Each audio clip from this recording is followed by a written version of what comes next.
To Interactive first quarter fiscal year 2024 earnings call. At this time, all participants are in a listen-only mode.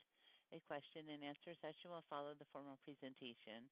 If anyone should require operator assistance during the conference, please press star zero on your telephone keypad. Please note this conference is being recorded. I will now turn the conference over to Nicole Chavez, Vice President of Investor Relations and Corporate Communications. Thank you. You may begin.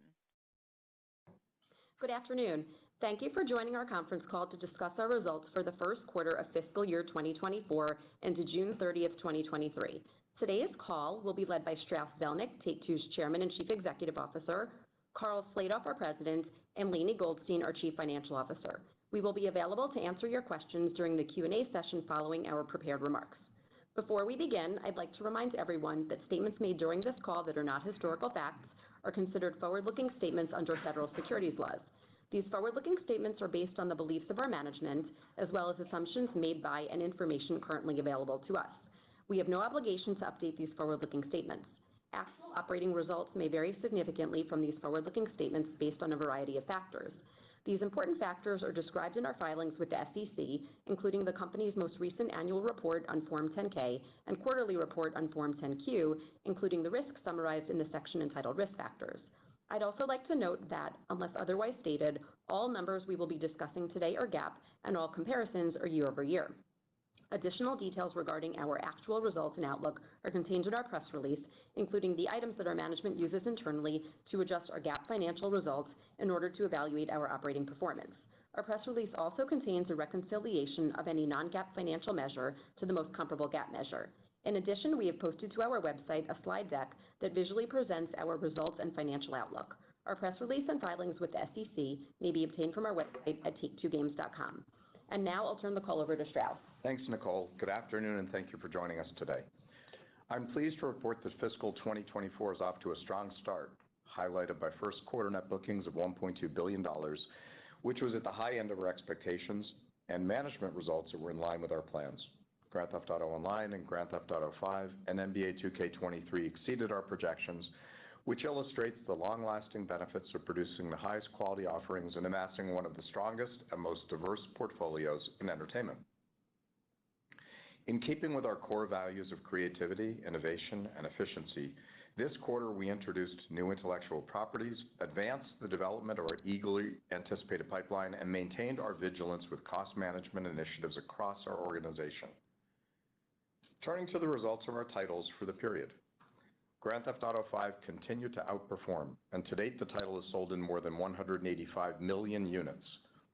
On June 13th, Rockstar Games launched San Andreas Mercenaries for Grand Theft Auto Online, which offers 6 new major story-based missions, as well as new Los Santos operations, hangar upgrades, smuggler source and sell missions, 7 new vehicles, and more.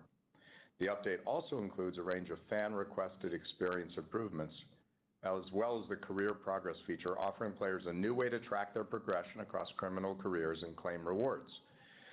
San Andreas Mercenaries continues to deliver high-value content post-launch, using a phased approach that is driving sustained engagement and recurring consumer spending.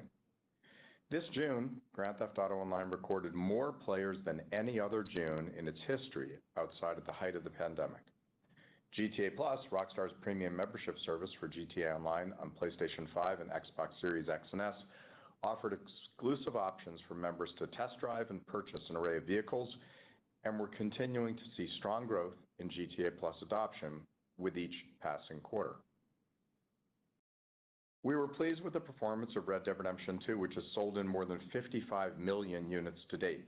Rockstar Games continues to support Red Dead Online with new bonuses and rewards, including free apparel inspired by the Red Dead fashion subreddit and seasonal content, such as April's Condor Egg free mode event.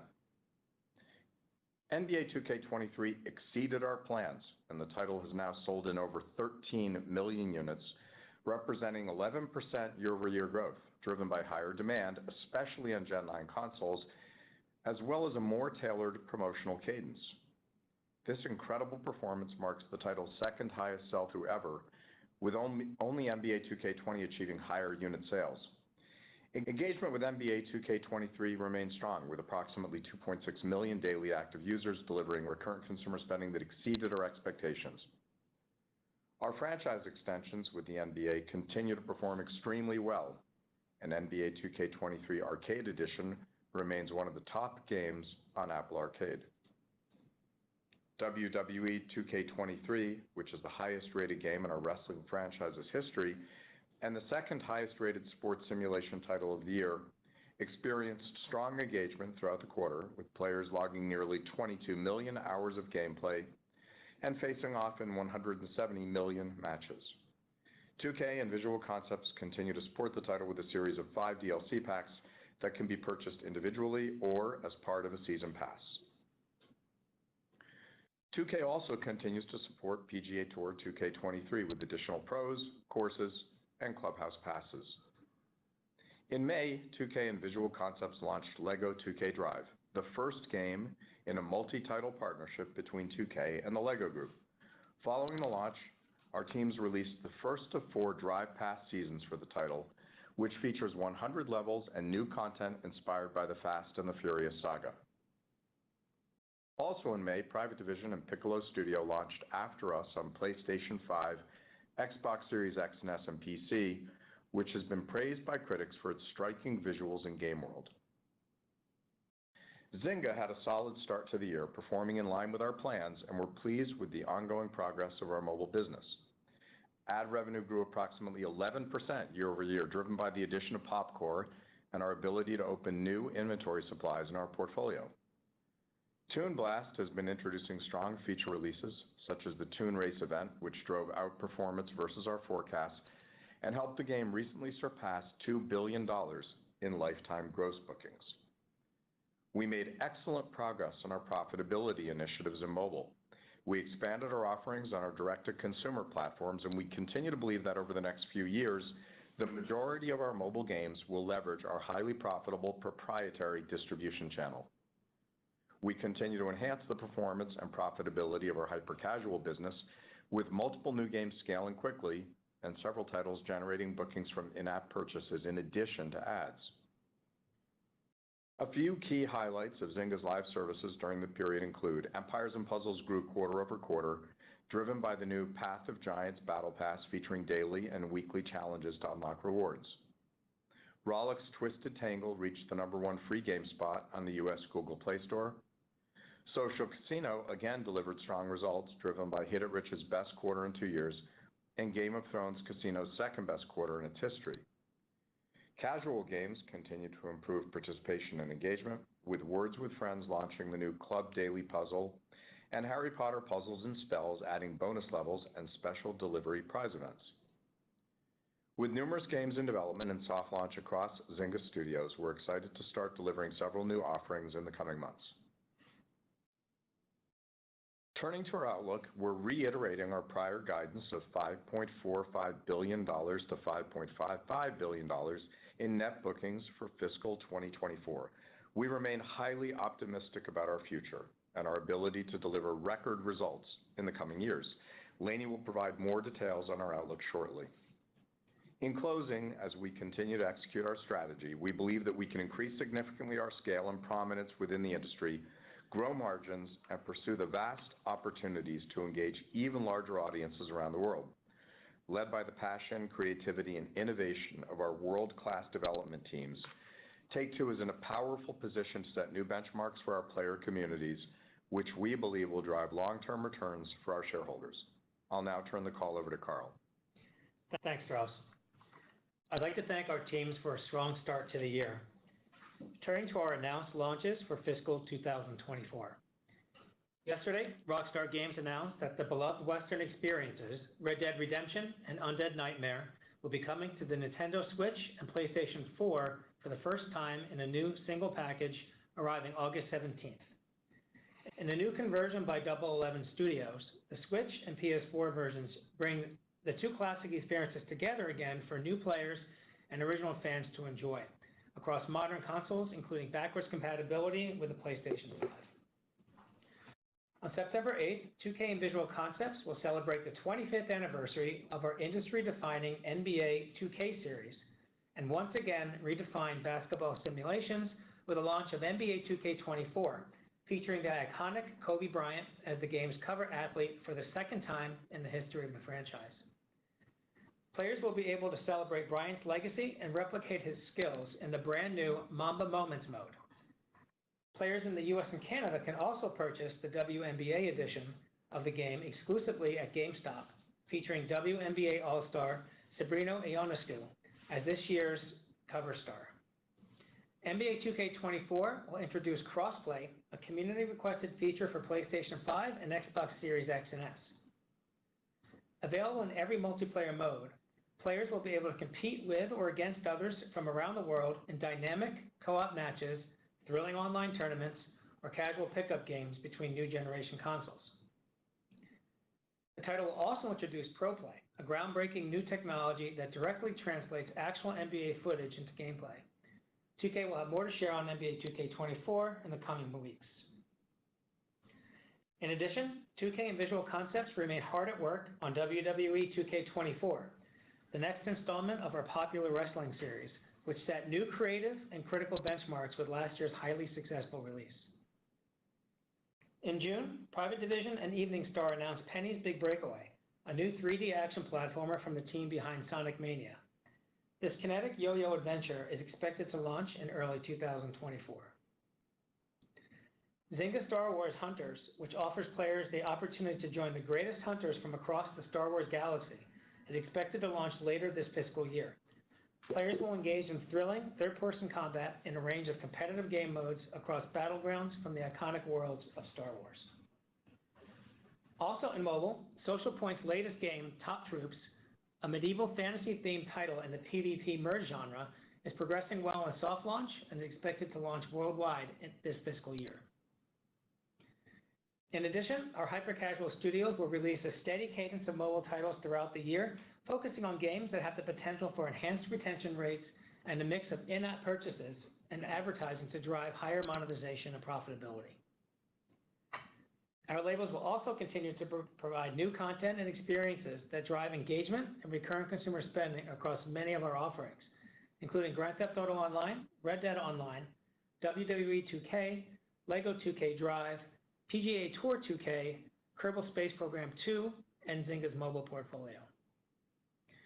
Throughout fiscal year 2024, we look forward to launching additional releases from what we believe to be the strongest and most exciting development pipeline in our company's history.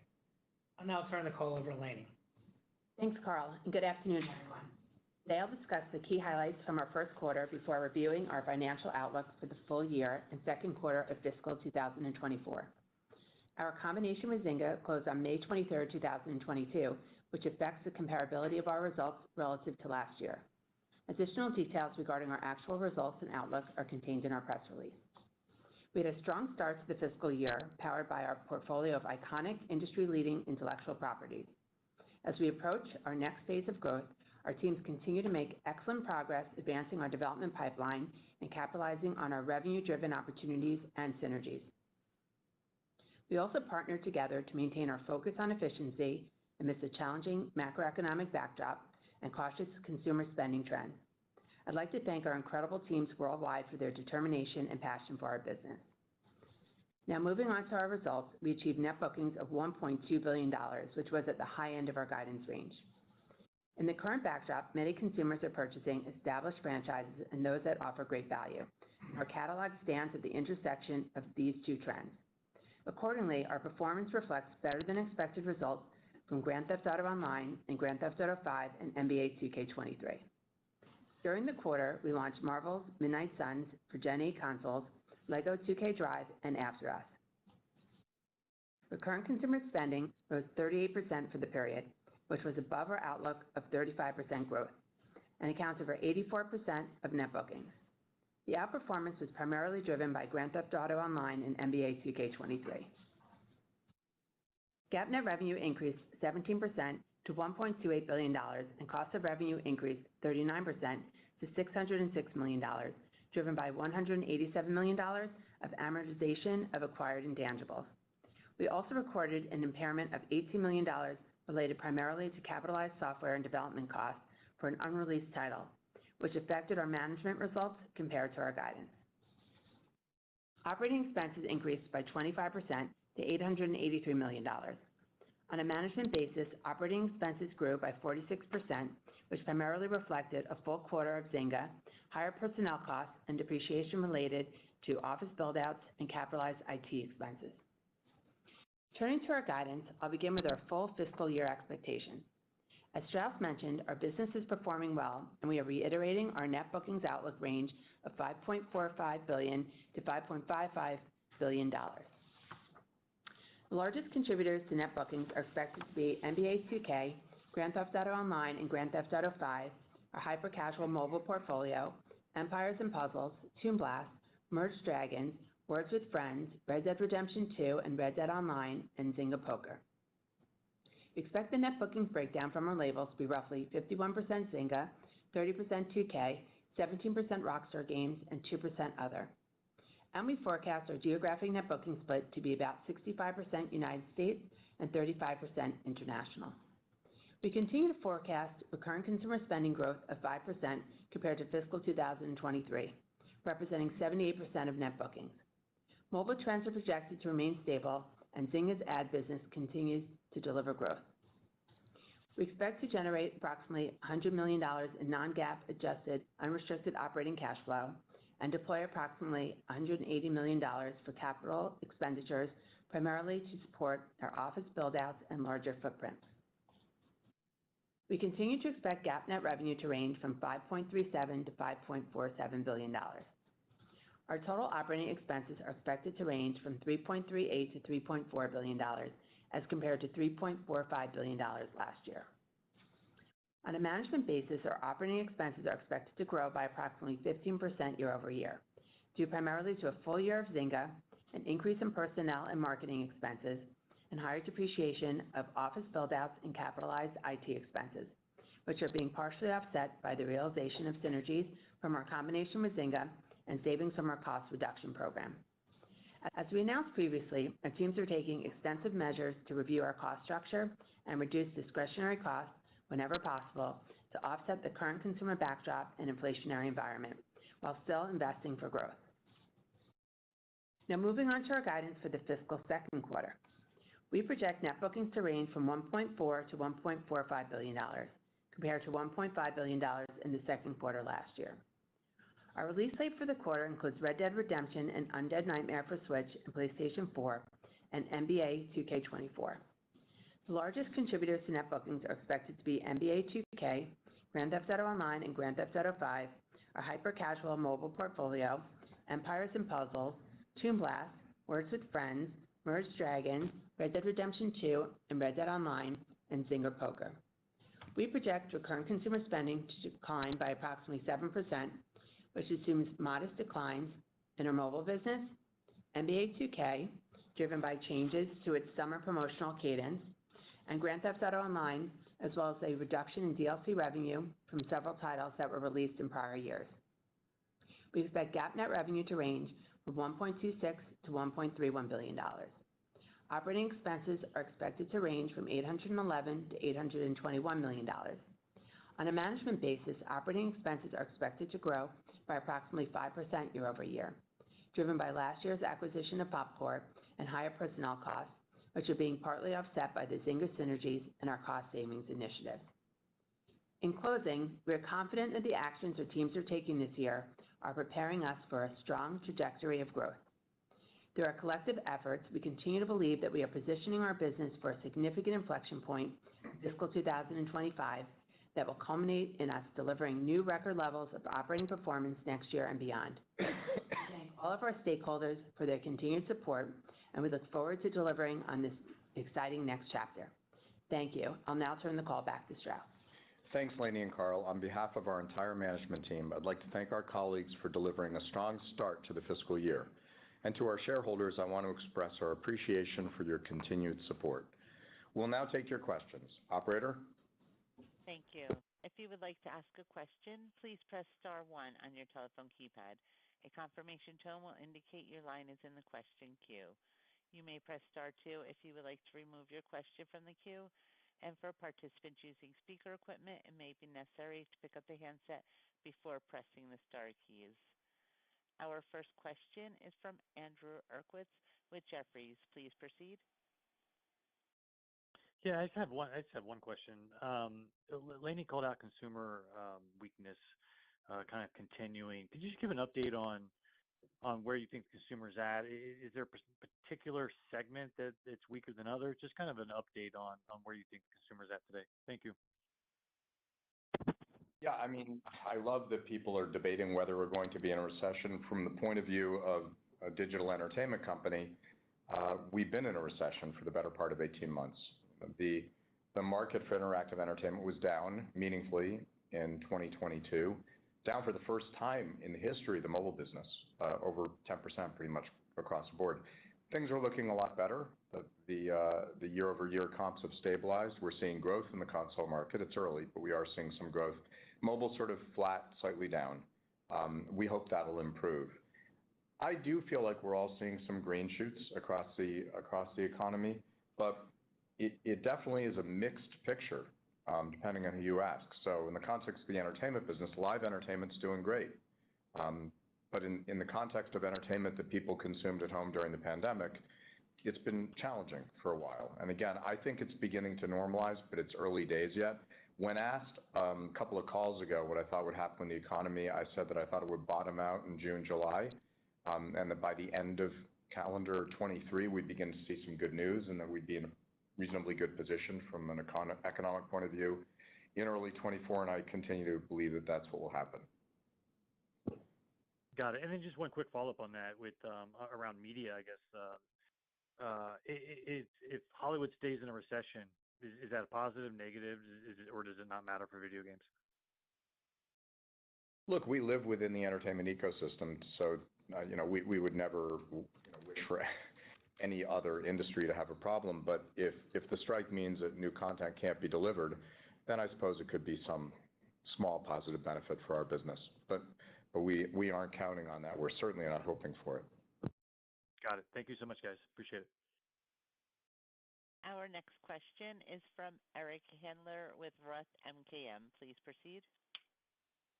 Good afternoon, and thank you for the question. Strauss, I wonder if you could just talk about, with mobile advertising, how many of your games beyond the hyper-casual business have integrated advertising now? Some, and we are moving in that direction selectively. Look, historically, for games where you could make in-app purchases, less than 10% of the audience actually spent. So we were fielding a game for 100% of the audience and monetizing 10% or so, perhaps a bit more, often a bit less. And it's our view that we ought to be monetizing 100% of the audience. So if someone's going to spend, that's great. And if they're not going to spend, then we ought to be able to monetize through advertising. And the question is, how do you do that and create a high-quality experience? And I think the answer is we can do that. We can distinguish among those audiences. We're not there yet, but I think we're moving in that direction. Thanks. And just as a follow-up, I wondered if you could, willing to give any specifics about how much of the mobile revenue at this point is on the DTC platform and how that's progressing.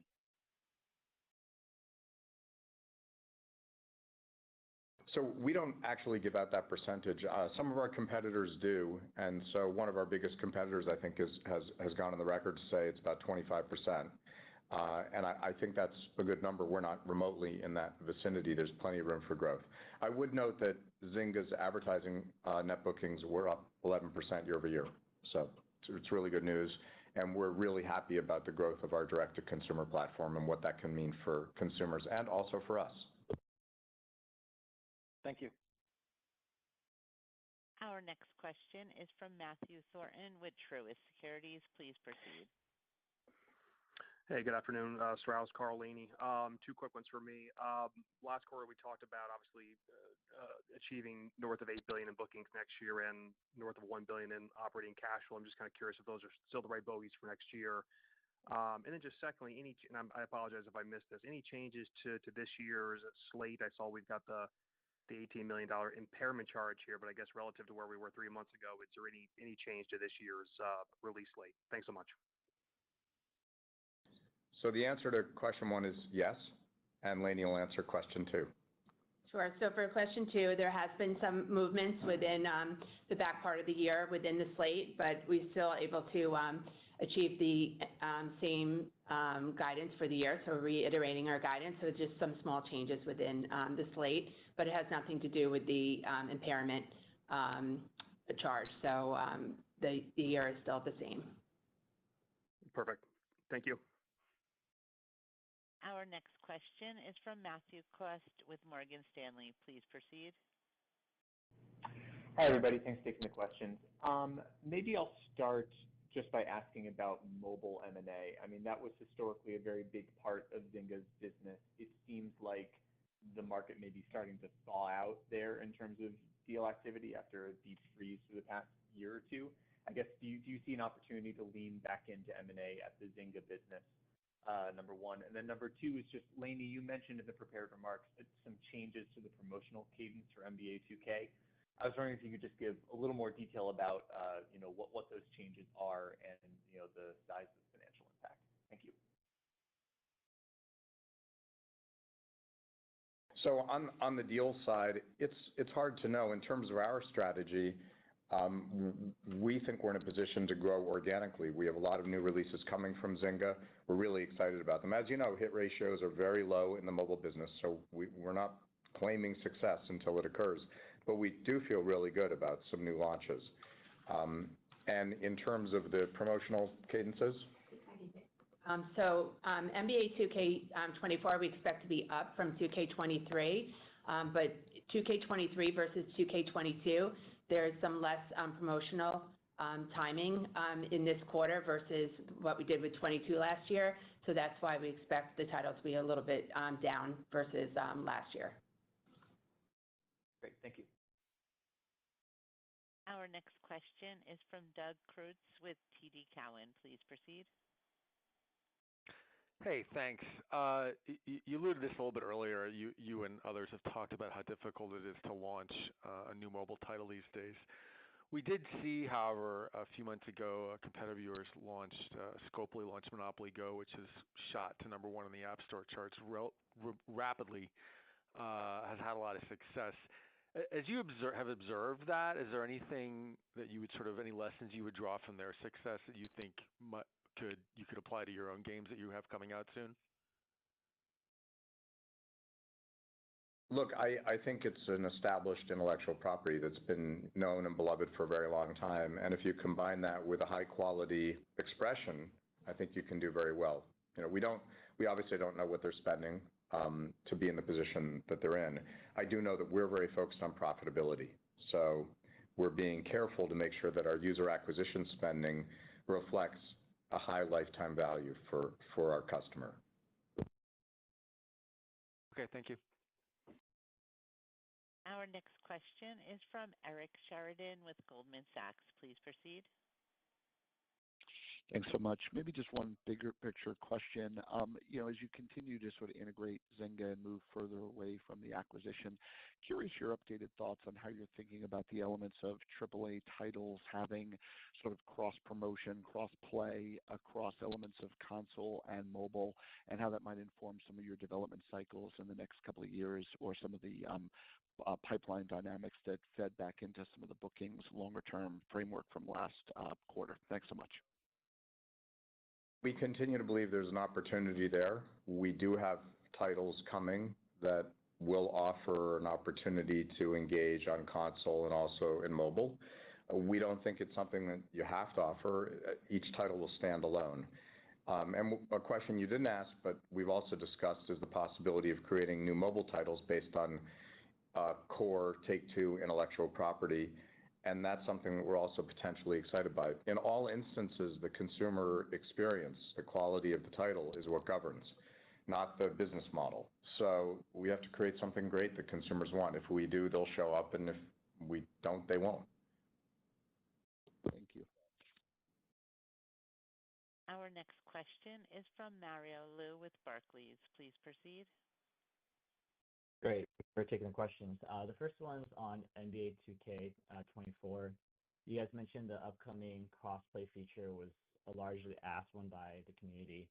So that being said, curious if there's any data points you could share in terms of how impactful this feature will be in terms of user engagement or recurring consumer spending. And then is there any reason why it was not included on PC in the last gen? So this is Carl, Mario. So look, we're very excited about crossplay. It's something that our customers have been asking for and something that's a natural for NBA. So obviously we don't do anything, and we don't put any new modes into a game unless we think that's going to have a significant impact on the experience for the consumer. And that's something the consumer is going to love and is going to end up leading to increased engagement.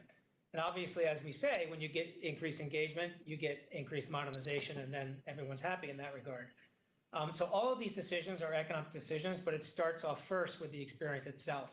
And at this point, we're very confident that 2K has cracked the nut on crossplay experiences, and we're looking forward to that.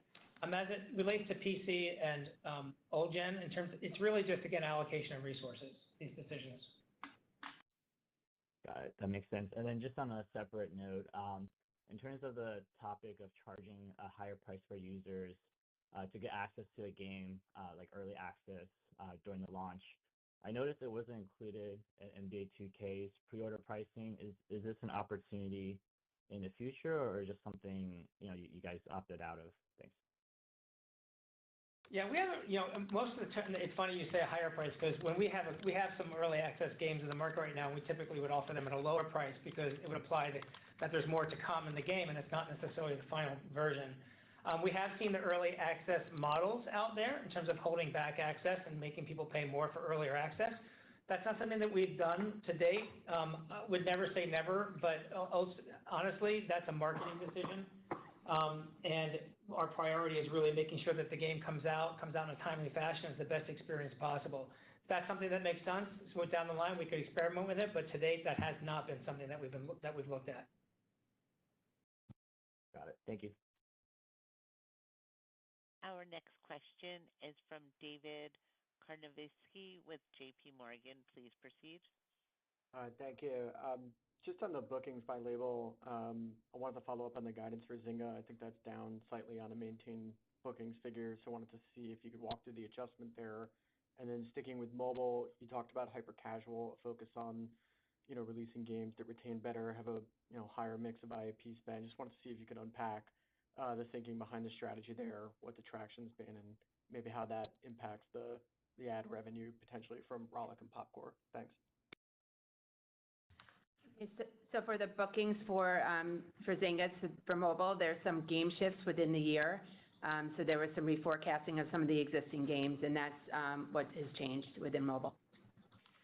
And then in terms of the hyper-casual business, what we've seen is that there are some games, particularly with the acquisition of Popcore, that are a bit stickier than the typical hyper-casual business. And they have the opportunity to engage consumers for longer periods of time, and also potentially lead to not just necessarily monetizing through advertising, but also monetizing through in-app purchases. So we're starting to see that. We're starting to experiment with that, and we think that there's a market there for us. I think we've been calling it the hybrid casual market, where you have the ability to not only monetize with advertising, but also in-app purchases, just because the experiences are a bit deeper and they last a little bit longer. So we think that's very exciting. I don't know that it's going to necessarily impact the advertising opportunity overall, but it certainly creates new opportunities with in-app purchases for us.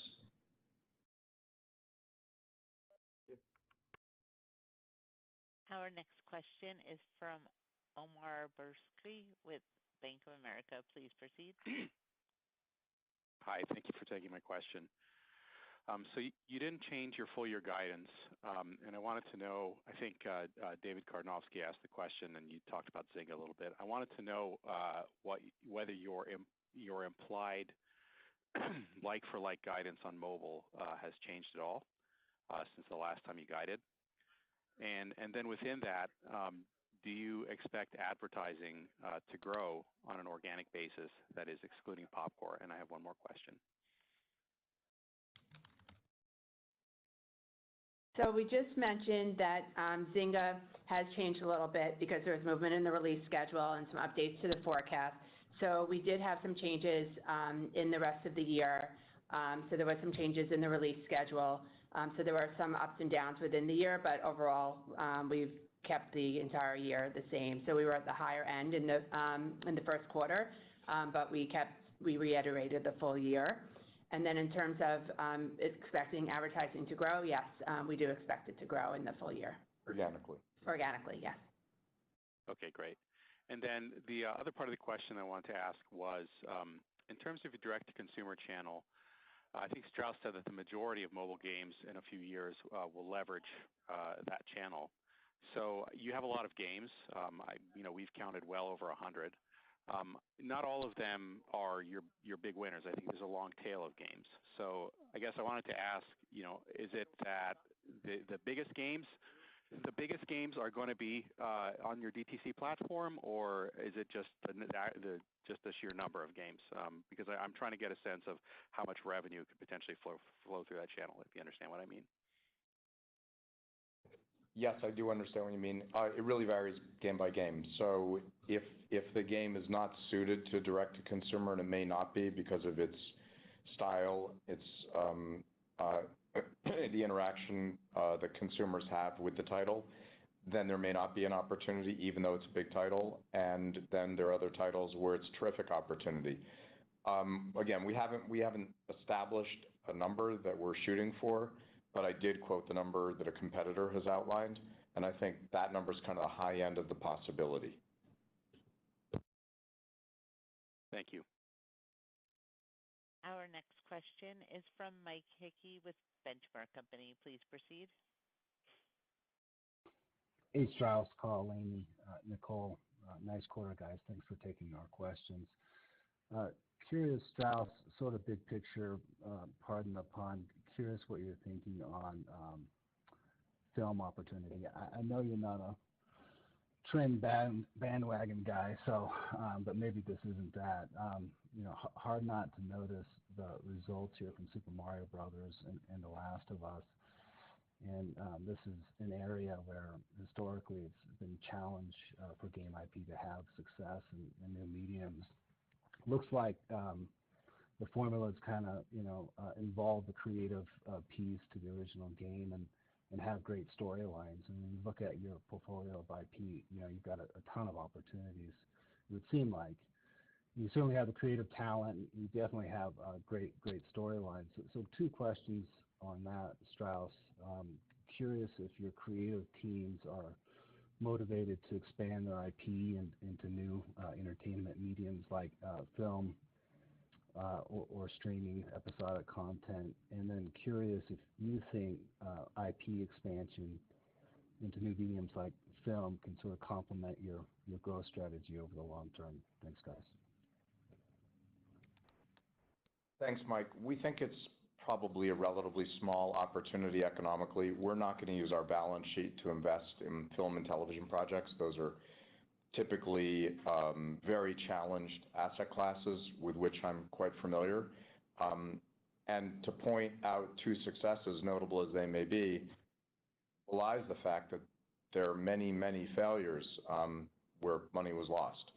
So far we've taken a very selective approach to licensing, and we do have a Borderlands movie coming from Lionsgate, and we have a BioShock movie coming as well. We're excited about both. And selectively, we could see licensing in the future when there's a creative imperative and an economic opportunity. I think you're right. The reason there's been success lately was because you had great IP and then there was a great project that was made from it. And the reason you've had failure in the past is that the expression of the IP just wasn't very good, despite people's best efforts. It's a really hard business, and we're not going to bet this company's future or the value of our intellectual property based on someone else's execution in another area of the entertainment business. So we'll continue to be very selective indeed. Even if we did take a broad-based approach, in the absence of investing ourselves, the economic opportunity in the context of the much greater economic opportunity for our core business is limited. Thank you. Our next question is from Brian Fitzgerald with Wells Fargo. Please proceed. Thanks. Two quick ones. Strauss, not to get wrapped around the axle with semantics, but you said, hey, we had a phased approach when you were talking about GTA Online. Anything to call out there as a difference or an evolution of how you're marketing and delivering incremental content, or no, it's just more of the normal MO?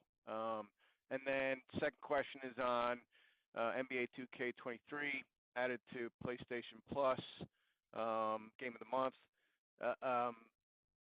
That definitely contributes to strong engagement, but we're curious whether or not you also see a meaningful uptick in RCS there among those PlayStation Plus players. Point being, if they are waiting to engage with it once it's in a subscription service, is there a lower propensity to spend on the game, or no? Actually, we see an uptick in RCS there as well. So on the first question, by phased approach, I was referring to delivering somewhat smaller chunks of really high quality content as opposed to waiting for a longer period of time to deliver something that's much larger. And both approaches can work, and of late, the phased approach has been working really well. However, there's not one right approach. It varies with what the team has in mind creatively at any given time. And then in terms of the things like subscription services or game of the month, where the consumer isn't necessarily buying the individual game, obviously we don't do these things unless we think there's a significant economic opportunity for us to do so. So you can, if you see it going into one of those services, you can assume that math has been done.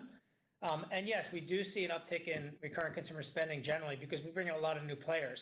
And those players are valuable players. And as long as they're engaged with the game itself, the engagement is strong, and the conversion to RCS is very strong. It's all about, and again, it varies cohort to cohort, and it varies game to game. But if we do drive significant engagement from folks who are coming into the game, we are seeing very favorable results as it relates to monetization. Awesome. Thanks, Carl. Thanks, Strauss. Our next question is from Benjamin Soff with Deutsche Bank. Please proceed. Hey guys, thanks for the question. Just wanted to dig back into the revenue breakdown by studio. It looks like the percentage for Rockstar and other went up, and I'm just wondering if that's a function of share shift from the things you talked about with mobile, or if your expectations for those segments have actually improved, and if so, could you talk a little bit more about that? Thanks. The update for Rockstar is based on the momentum in their current business. So there's some GTA 5 unit sales, some the Red Dead updates, and some virtual currency with the GTA Online updating. So it's just overall reforecasting of the business. Okay, got it. And then just could you talk broadly about the competitive environment in the industry and whether you think it'll be sort of at this level, more competitive, less competitive, 6 or 12 months from now? Thanks. I think it'll be about the same. It's always hard to know. It's a very competitive business at any given time. But ultimately, we're really competing with ourselves because if there's a lot in the market that consumers want, generally speaking, they'll go consume it. And if there's nothing that they want, it's not like they consume the next best. They just stay away. So we have to deliver the highest quality properties, and if we do that, they'll show up in good times and in bad. I mean, you're seeing that even in a mixed economy. The best titles still pull big audiences. We have reached the end of our question and answer session. I would like to turn the conference back over to management for closing comments. I just want to take a minute to thank our teams again for delivering a superb quarter, and we're really thrilled with the way this year is unfolding.